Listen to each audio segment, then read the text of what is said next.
Hello everyone, welcome back to the second part of the Dodge preparation series. Today we're focusing on the trunk and the lack thereof for a lock.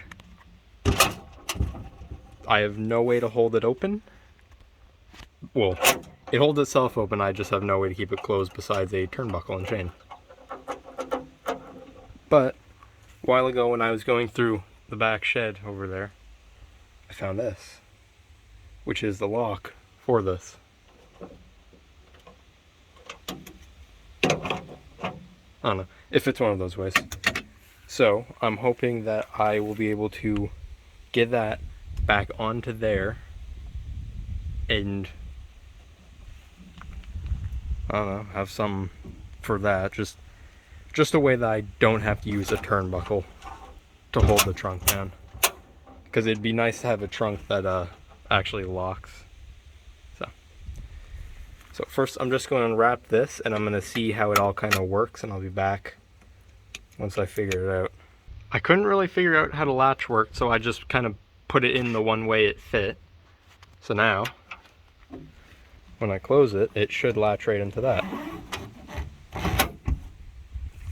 And would you look at that, it does. And I did notice on the other side of it though, there's this little pin, or not pin, but you know when you open a hood of a car, how you have that kind of little lever? Well, if I push that, it unlocks it. So that's very cool. And I did notice though, when it is closed, just gonna do this again, it does kind of, I think you can see it. It could close quite a lot more, and it doesn't really seal around the weather stripping like that. So I think what I might have to do, I think this is bent a little bit. So I might, yeah, it's bent up a little bit. So I might just have to bend that down slightly. But once I do that, it should lock perfectly, because you have some sort of adjusters on this, but it's not enough. It's like 1/4 of an inch. Now that's done, and that actually works. I've just been playing around with it for a little bit. Now that's done, I still have to cover the grounds of this hole in the back of the trunk.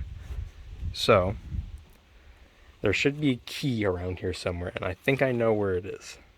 In the back seat, or where the back seat should be, I was just combing around seeing if I could find anything, and I found windshield wiper motor as well as a belt, but I also found this, and I was thinking, that kind of looks like a lock.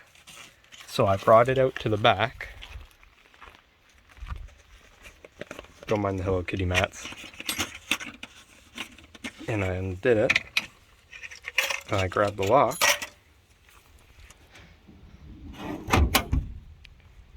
and I was looking at it, and I was going, this kind of looks like it would do something. And I was looking at the back pattern, 3 little prongs for 3 little holes. So now, so that's the original lock. You can see how it works in there. You press it down, it pushes on that little lever, which unlocks this little wheel, because it's locked when you don't have it. And I can't do this, I have to record with one hand. But that's how that works. That's pretty cool. And a grommet for something, too big for the key, or for the lock. And I was freaking around with this, and I noticed that all of the keys it came with don't actually work. Because there's 4 keys, the Chrysler brand one doesn't work.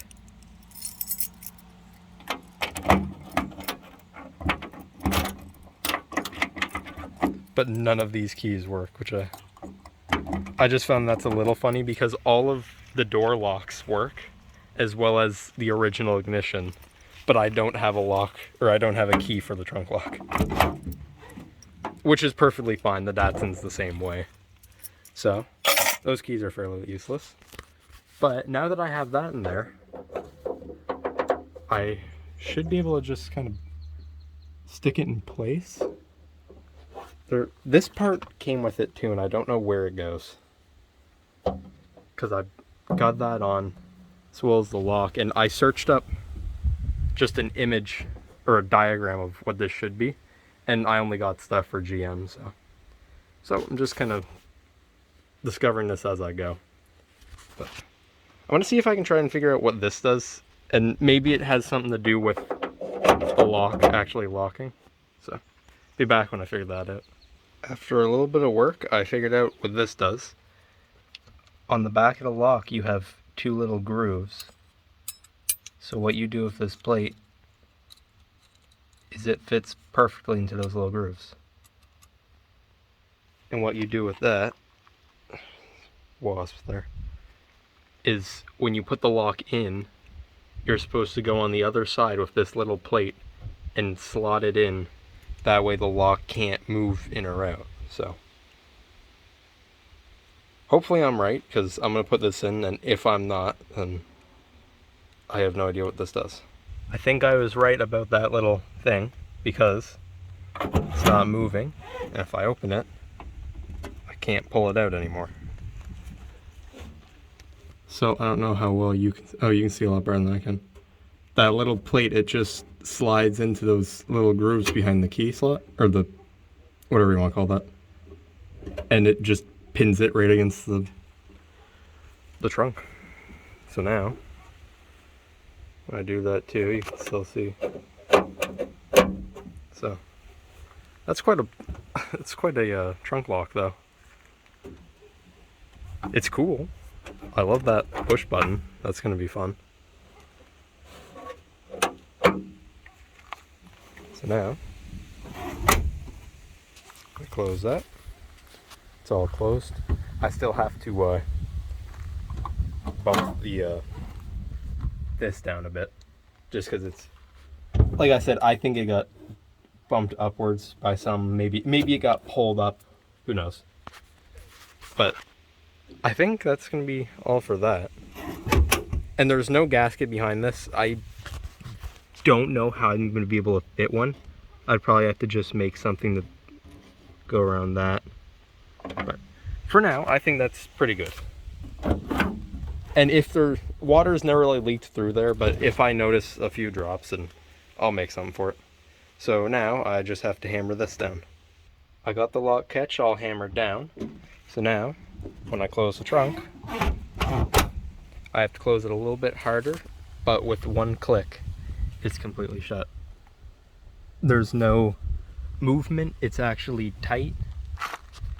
The movement, if you see any movement there, there's more on this side. Any movement there, that's just the metal flexing. It makes a complete seal all around. And it still works just because it did before.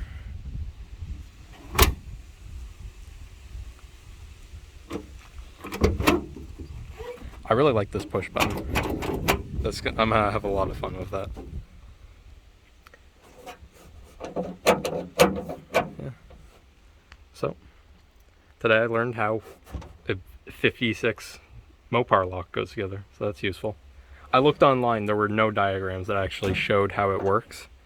It's just, you get the key, like the full key, and that little slide that goes behind it to lock it in, you don't find any of those parts, like any pictures of those, so makes it a little bit annoying. I kind of had to figure it out myself, but it all works.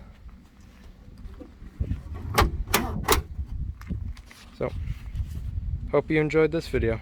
See you in the next one.